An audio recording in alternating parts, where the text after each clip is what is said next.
let's do a quick unboxing. I lucky already opened this and saw what was at the top. I got this packet from World Moss and it has a bunch of herbs that I cannot wait to try. First, we have the marshmallow. I'm about to find out all the different benefits of it, but that's what it looks like.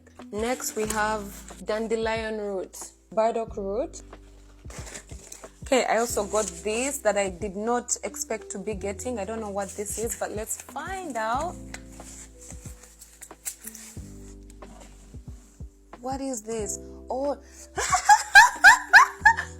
oh my god, you did not just see that. That's some weird type of excitement, but I saw this on their website. It's a tamarind sea moss infused drink.